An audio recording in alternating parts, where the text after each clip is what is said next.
Em janeiro de 2013, a cidade de Porto Velho, em Rondônia, foi abalada por um mistério sombrio. Nayara Carine, uma jovem de apenas 18 anos, saiu de casa para cumprir mais uma etapa dos seus sonhos. O que ninguém poderia imaginar era que aquele dia comum acabaria se transformando em um pesadelo. Ela desapareceu sem deixar qualquer rastro. Quando o desfecho finalmente veio, ele trouxe mais perguntas do que respostas, revelando um crime tão cruel que chocou a todos. O que aconteceu com Nayara Carine? Quem poderia ser responsável por um ato tão terrível?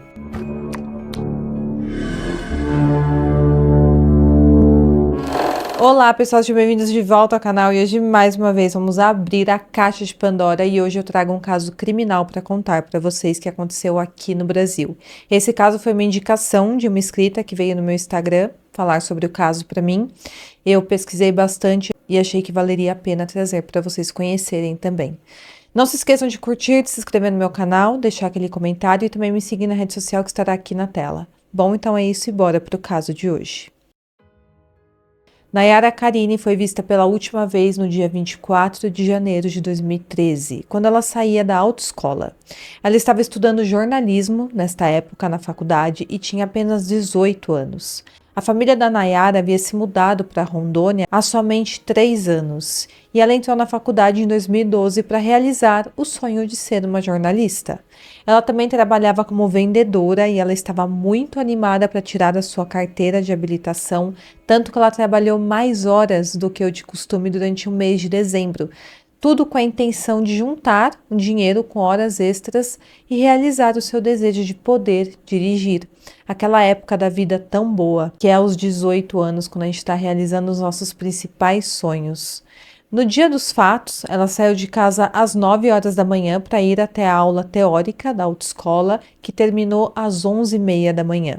Era para ela ter voltado direto para casa logo em seguida, porém a partir disso, ela simplesmente desapareceu. Os seus pais, a Linara e o Paulo Costa, ficaram extremamente preocupados porque ela era uma pessoa muito próxima da família e ela não era aquele tipo de filha que causa problemas aos seus pais, então ela sempre informava onde ela estava. E logo quando a família percebeu que a Nayara não havia chegado no horário em casa, eles contataram a polícia. E através do localizador do seu celular, os investigadores não demoraram para encontrar o seu paradeiro. Infelizmente, ela foi encontrada sem vida no mesmo dia em que desapareceu. Ela estava em uma estrada conhecida como Linha 15 de Novembro, na zona rural da cidade de Porto Velho, em um matagal ali próximo. A família da Nayara ficou completamente devastada com essa notícia. Como uma menina tão cheia de vida, tão amorosa, tão inofensiva, havia sofrido um crime tão cruel. Logo, os investigadores chegaram à conclusão de que ela havia sido sequestrada enquanto estava voltando para casa e que havia sido levada à força a um sítio onde foi abusada e depois teve a vida tirada com mais de 20 golpes com objeto cortante. A maioria dos golpes atingiram a região do pescoço e do peito. E agora eles precisavam descobrir se a Nayara tinha algum tipo de desafeto ou então era interesse romântico de alguém que ela poderia não ter correspondido. E tudo isso poderia ter culminado em um crime. A Polícia Civil iniciou as investigações e várias testemunhas entre familiares, amigos, colegas de faculdade foram ouvidas pelo delegado responsável pelo caso, o Nestor Romanzini. E aí, em fevereiro de 2013, após um mês do crime, a mãe da Nayara deu uma entrevista e ela falou um pouco da saudade que ela estava sentindo da sua filha. Ela disse que doía saber que sua filha não ia mais voltar para casa. Ela falou que elas eram muito mais do que apenas mãe e filha, que elas eram amigas, confidentes e que tudo aquilo estava causando um enorme sofrimento na família. A Nayara foi enterrada em Campo Bom, uma cidade do Rio Grande do Sul, onde ela nasceu, e antes dele se mudar para Rondônia, toda a família da Nayara, eles moravam em Tocantins. Porém, ainda assim, mesmo após o crime que aconteceu com a Nayara, eles disseram que eles iriam continuar em Porto Velho para dar outra chance para a cidade, principalmente por conta do emprego do Paulo e também do estudo do filho mais velho do casal, o irmão da Nayara, que também já estava na faculdade. A família também organizou uma caminhada para pedir justiça pela Nayara, mas 2 meses se passaram e ainda não havia nenhuma pista de quem poderia ter cometido este crime. O delegado alegou que várias imagens de câmeras de segurança estavam sendo analisadas pelos investigadores e que eles contavam ainda com a ajuda de várias testemunhas para tentar desvendar este mistério. E então, finalmente, no mês de junho, a investigação saiu do lugar. Isso quando a polícia prendeu um policial militar aposentado. Ele era suspeito já de abusar e de atacar com objeto cortante duas outras adolescentes que também moravam em Porto Velho, e um crime foi cometido em 2011 e outro em 2012. Primeiramente, as vítimas fizeram reconhecimento por fotografia e depois houve um reconhecimento direto com o suspeito, e uma das vítimas chegou a passar mal após reconhecer o criminoso. Como ele havia cometido esses dois crimes da mesma natureza com que a Nayara teve a vida tirada, os investigadores não descartaram a relação que poderia ter entre ele e o crime cometido contra a vida da Nayara. Mas ainda assim, de alguma forma, o pai da Nayara, o Paulo, não acreditava que esse homem poderia ter sido responsável pelo crime contra a sua filha. E enquanto isso, os materiais genéticos foram coletados do suspeito para analisar com os encontrados no corpo da Nayara para confirmar a autoria do crime. O delegado se manifestou sobre a prisão e explicou que o veículo usado para sequestrar a Nayara tinha sido uma motocicleta preta. Eles tinham tido acesso a uma câmera de segurança que tinha capturado essa imagem. E ele falou que aquele suspeito que tinha sido preso também tinha registrado em seu nome uma moto de cor preta. Tudo isso fez com que ele fosse conectado ao crime, além dele já ter cometido dois crimes da mesma natureza em que a Nayara teve a vida tirada. Porém, no final do mês de junho, a justiça concedeu liberdade provisória a ele, com a justificativa de evitar constrangimento ilegal. E no fim, ele foi inocentado no caso da Nayara. O que até então não tinha sido divulgado é que a polícia havia conseguido encontrar um vídeo do crime no celular da Nayara. O vídeo tinha apenas 24 segundos e pouca coisa era possível ser visualizada, porém, apenas esses 24 segundos deram boas pistas para a polícia. E usando este vídeo terrível do momento do crime, foi possível identificar um suspeito. Após quase 6 meses que o crime havia sido cometido, outro homem foi preso em julho. Ele agora era considerado pela polícia o principal suspeito de ter cometido o crime contra a Nayara. Isso porque a polícia conseguiu identificar uma tatuagem que ele tinha no seu peito. E era idêntica à tatuagem que aparecia naquela filmagem. Esse homem trabalhava como vigilante em uma empresa de segurança em Porto Velho e seu nome é Marco Antônio Chaves da Silva, de 40 anos, na época dos fatos. E ele de fato confessou seu crime. Ele disse que sequestrou a Nayara naquela moto e que gravou de fato aquele vídeo do momento em que abusou dela. Mesmo confessando o crime, o seu depoimento tinha um mistério, porque ele não deixou claro no depoimento quem havia aplicado os golpes na Nayara. E ele sempre deixava subentendido que mais pessoas haviam participado do crime. Segundo o delegado responsável pelas investigações, o Nestor Romanzini, o suspeito deixou sua cueca e também tatuagens à mostra no vídeo, o que facilitou o reconhecimento dele. E com isso, mandados de busca e apreensão foram realizados na casa do homem e também dos seus familiares. E nos locais foram encontrados vídeos explícitos, notebooks, pendrives, uma filmadora e 4 canivetes. Mas o que não estava claro ainda seria quem teria levado a Nayara até aquele matagal onde ela foi encontrada. Porém, nessa altura, a polícia já havia descartado alguns suspeitos, como, por exemplo, o envolvimento do instrutor da autoescola, onde a Nayara estava minutos antes de desaparecer. Esse homem, o instrutor da autoescola, foi bastante explorado como um possível suspeito ali pela investigação. Porém, durante o inquérito, os investigadores chegaram à conclusão de que não teria elementos que levassem este homem até o local do crime, e com isso ele foi descartado como uma pessoa de interesse na investigação. E aí, no mês seguinte, em agosto de 2013, o Marco Antônio foi indiciado pelo crime de abuso e homicídio triplamente qualificado, e um novo inquérito foi aberto para apurar o envolvimento de outras pessoas no crime. Isso porque, segundo o delegado, o próprio Marco, dias depois de ser preso, acabou mudando um pouco a versão contada inicialmente sobre o crime, e ele apontou 3 pessoas envolvidas no crime. Lembra que eu falei que a família da Nayara pretendia continuar em Rondônia? Pois bem, eles tiveram que mudar essa decisão. Isso porque, enquanto as investigações se desenrolavam, eles passaram a sofrer ameaças anônimas. E eles acreditavam que essas ameaças estavam vindo de pessoas ligadas ao homem que havia sido preso, Marco Antônio. Eles então foram embora para recomeçar a vida em outro estado e eles não revelaram qual seria o seu próximo destino. Finalmente, em setembro de 2013, mais um criminoso foi preso, o agente penitenciário Richardson Bruno Mamed, e ele foi preso após a apresentação do laudo de papiloscopia, que identificou a digital dele na filmagem do crime que estava no celular da Nayara. Então, naquela filmagem, eles conseguiram identificar alguma digital ali, naqueles 24 segundos, e com isso conseguiram ligar o Richardson ao crime. Claro que o Richardson não foi um nome aleatório. O Marco, o outro criminoso preso, já havia mencionado o nome do Richardson como um participante no crime, mas a polícia esperou ter provas concretas contra ele para fazer uma prisão, como, por exemplo, a digital dele naquela filmagem. Com a investigação ainda em andamento, no último mês de 2013, os investigadores confirmaram também a participação de mais 2 suspeitos. O sócio de uma empresa de segurança particular e também agente penitenciário chamado Francisco Plácido, e ele foi preso suspeito de participação no crime. É dito em algumas reportagens que isso só aconteceu porque o outro agente penitenciário que já estava preso, o Richardson, o apontou como participante no crime.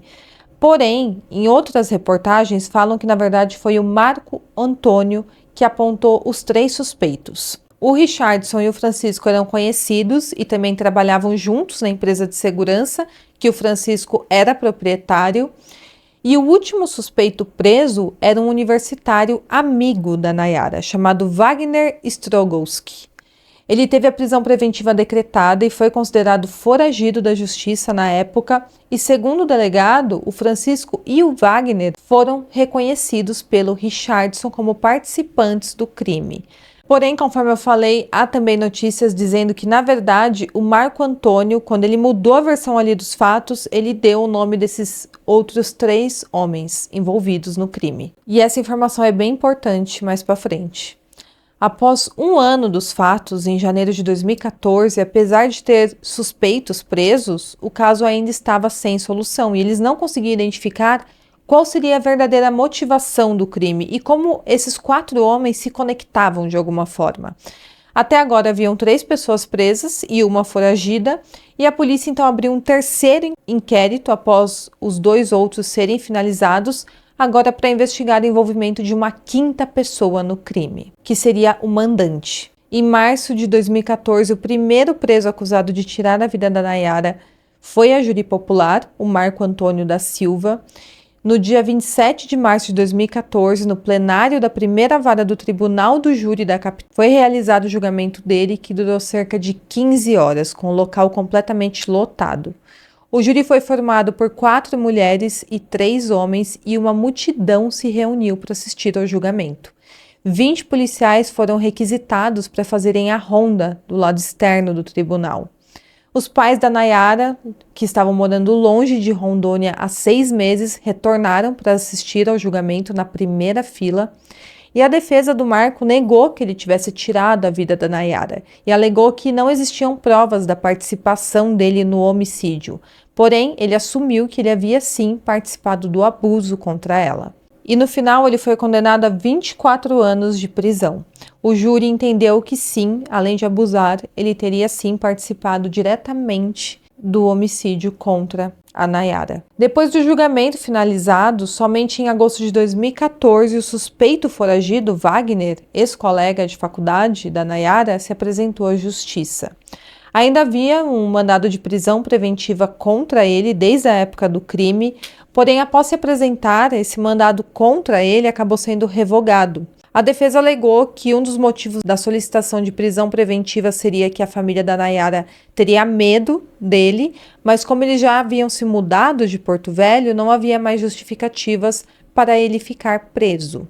No inquérito instaurado para apurar o crime, a Polícia Civil afirmou que não havia dúvida sobre a participação de todos os suspeitos no crime e que o Richardson, na verdade, era quem estava pilotando aquela motocicleta, a que sequestrou a Nayara e levou até o local do crime. Eles tiraram essa conclusão através de uma filmagem que apareceu a Nayara em cima dessa moto e, comparando as imagens, eles acreditavam que o Richardson era a pessoa na moto, conduzindo a moto.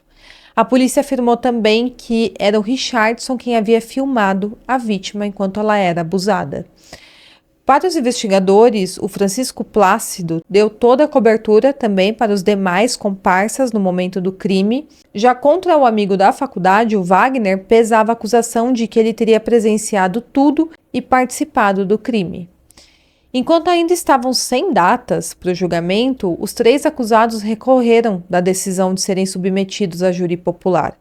Porém, o recurso acabou sendo negado e dia 9 de dezembro de 2015 seria a nova data do julgamento. Porém, quando chegou essa data, os advogados de defesa alegaram que eles não estariam em plenas condições de saúde para estarem presentes no dia e o juiz aceitou o pedido de trocar a data. E com isso, a data foi remarcada para 31 de março de 2016. Então, finalmente, o dia do julgamento chegou e ao todo durou 3 dias.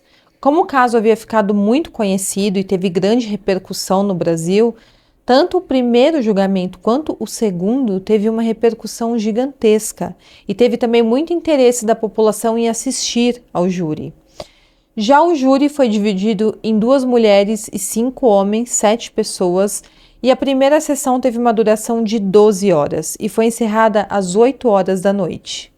No segundo dia, aconteceu o depoimento de quase 12 horas do delegado responsável pelas investigações, o Nestor Romanzini, e também outras 6 testemunhas foram ouvidas e responderam a diversas perguntas. O primeiro a ser ouvido foi o médico legista. Ele fez o exame tanatocóspico que apontou a violência sexual sofrida pela vítima antes de ter a vida tirada, e segundo o exame, um dos quesitos atestados foi que a vítima não teve possibilidade de se defender. Logo após o depoimento do legista, o júri ouviu o depoimento do perito criminal federal, o André Abreu Magalhães, papiloscopista responsável pelo laudo que indicou as digitais do réu Richardson em um vídeo feito por um dos acusados no celular da Nayara. E a defesa do Richardson recorreu do laudo, com a justificativa de que um policial civil havia divergido do exame feito pelo perito. O advogado de defesa do Richardson disse o seguinte, abre aspas, um perito do Instituto de Criminalística de Rondônia afirmou de forma segura que os vestígios encontrados naquela filmagem, onde eles dizem que há uma marca digital, não são suficientes para a elaboração de um laudo. Depois, o mesmo perito fez uma confrontação entre a digital direta do suspeito com a que aparece no vídeo, concluindo que as digitais colhidas na imagem não são de Richardson, fecha aspas.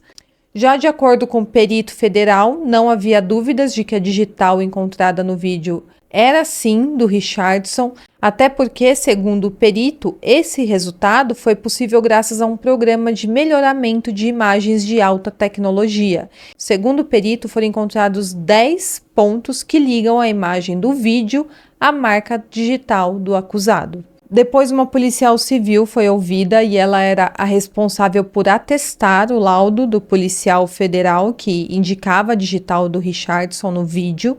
E além de ter concordado com os 10 pontos do laudo, ela teria encontrado mais uma evidência de que a digital era sim do acusado. Segundo a denúncia, o Marco Antônio alegou que trabalhava como vigilante na empresa do Francisco Plácido e que o Francisco, que era chefe dele, teria o chamado para dar um susto em uma pessoa pelo valor de R$ 1.400. E essa pessoa era a Nayara Carini.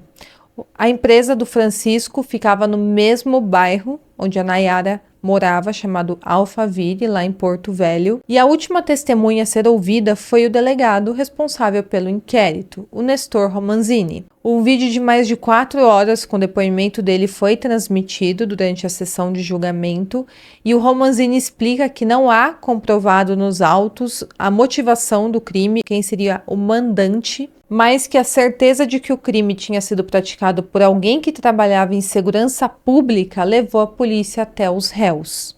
Ele disse que a suspeita iniciou depois da prisão de um policial militar da reserva e se fortaleceu após a polícia ter acesso ao vídeo encontrado no celular da Nayara.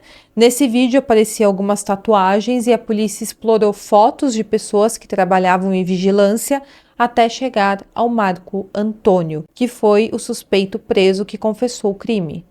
De acordo com o delegado, Marco sempre disse que não cometeu o crime sozinho e que o Francisco Plácido teria chamado ele para participar de uma reprimenda contra a Nayara. Segundo o delegado, Marcos sempre deu certeza do envolvimento do Francisco, do Richardson, e depois mencionou também a existência de mais 2 elementos, que seriam um homem moreno e de rosto redondo e outro que era branco e meio playboy. E com essa descrição de branco e meio playboy, a polícia começou a investigar pessoas próximas da Natália da faculdade e chegou até o nome do Wagner.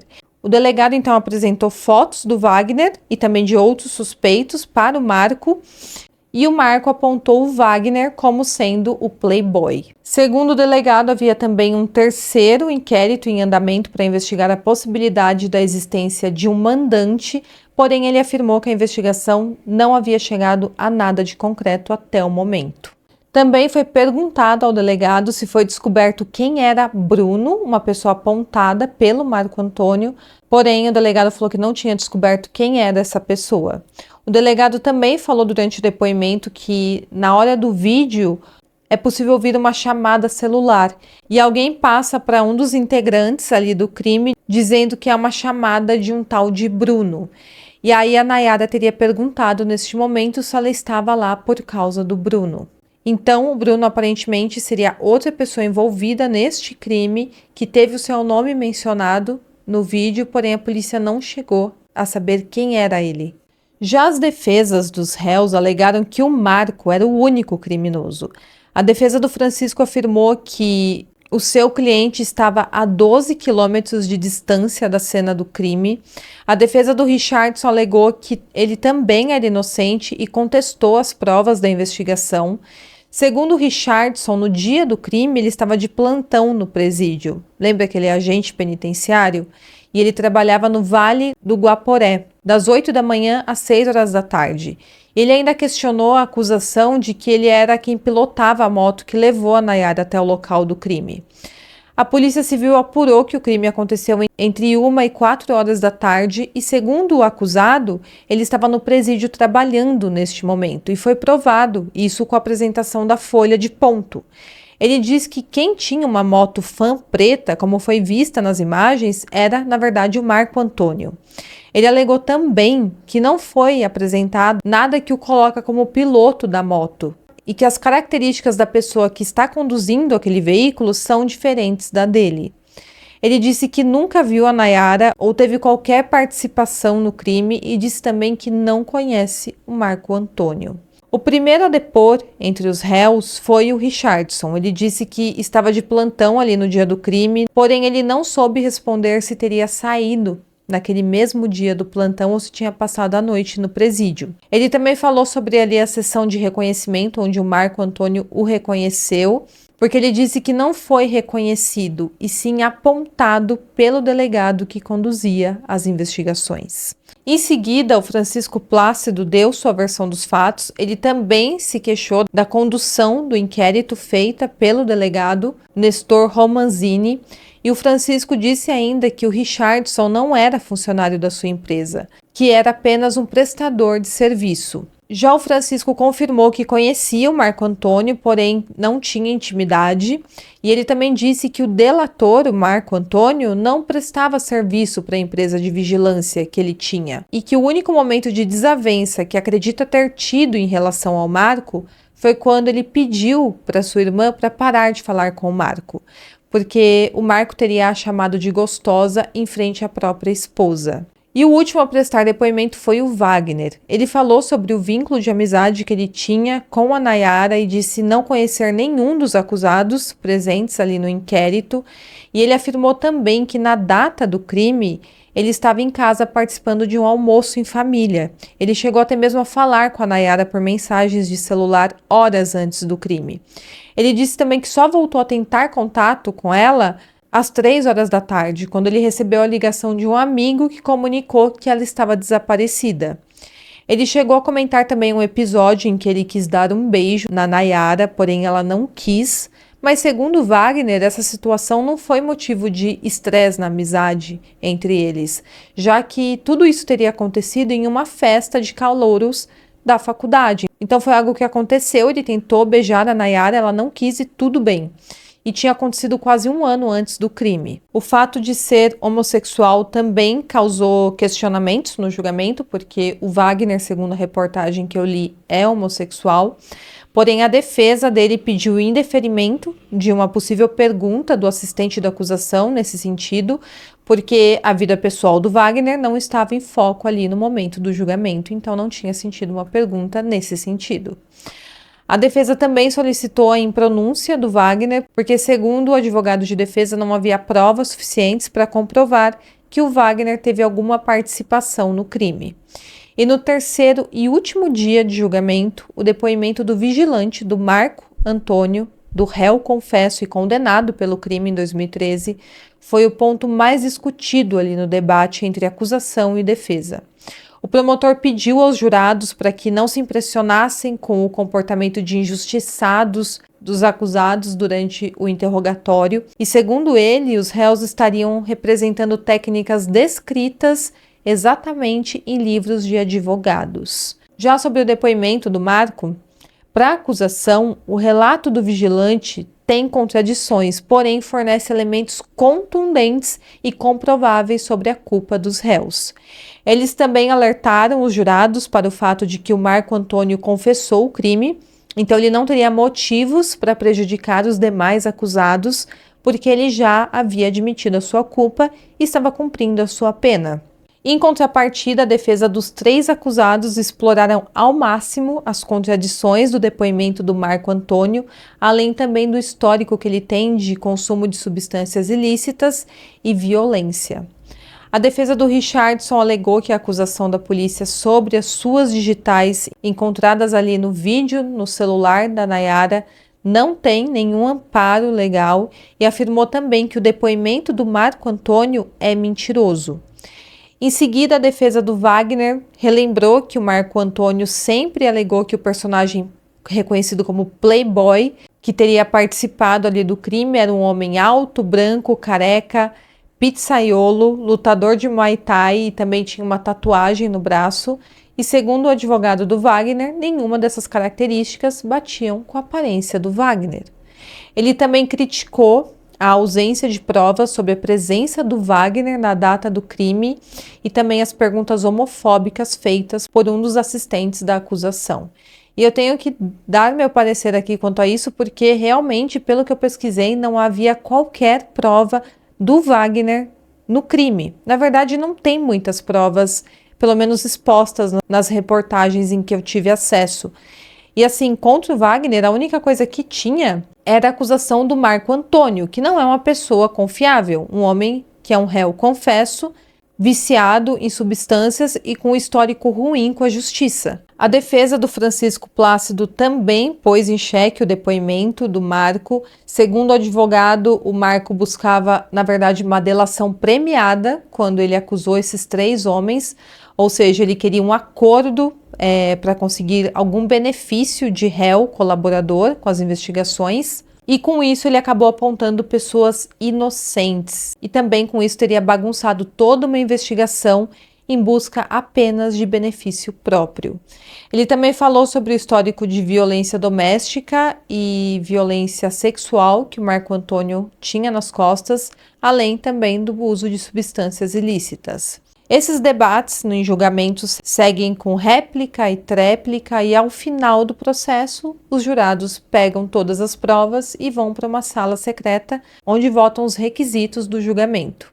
E no final, o júri decidiu o seguinte: o Wagner foi absolvido por unanimidade, o Francisco Plácido foi condenado por homicídio simples e cumpriria 9 anos de prisão em regime semiaberto. O Richardson também foi sentenciado a uma pena de 14 anos de prisão por homicídio qualificado e eles foram absolvidos das acusações de abuso. Como eles ficaram presos desde a fase da investigação, esse tempo acabou sendo descontado da pena deles. A dupla Richardson e Francisco Plácido haviam cumprido 2/5 da pena, alcançando progressão de regime, e receberam também o benefício da saída monitorada por tornozeleira. Além disso, ambos perderam o cargo público de agentes penitenciários. 3 anos depois, já em 2019, o Richardson e o Francisco enfrentaram novamente o júri popular, e esse novo julgamento teve que acontecer após o Ministério Público de Rondônia recorrer da decisão que absolveu os réus do crime de abuso, e o Tribunal de Justiça de Rondônia acatou o recurso e anulou a decisão do Conselho de Sentença. Isso porque, para os órgãos de justiça, a decisão dos jurados contrariou a prova dos autos. A defesa do Richardson, nessa altura, já havia entrado com recurso anteriormente, porém foi negado, e assim sua condenação se manteve em 14 anos. O Francisco também solicitou a alteração da pena, e o Superior Tribunal de Justiça acatou em partes o recurso de diminuição de pena e passou de 9 anos para 7 anos e 6 meses em regime fechado. O novo julgamento começou em 15 de maio de 2019 e os dois acusados de abusar e de tirar a vida da Nayara foram novamente inocentados do crime de abuso. Porém, a condenação de homicídio permaneceu. Bom, pessoal, então esse é o caso de hoje, um caso muito complexo que aconteceu aqui no Brasil, muito confuso também. Eu espero que vocês tenham conseguido entender muito bem. Vocês acham que, de fato, esses 3 homens eram os culpados ou apenas o Marco Antônio era o verdadeiro culpado deste crime e apontou outras 3 pessoas de forma aleatória para conseguir aí uma espécie de delação premiada e conseguir algum benefício de pena reduzida? Deixa aqui nos comentários para mim, eu quero saber muito sua opinião e até o próximo caso.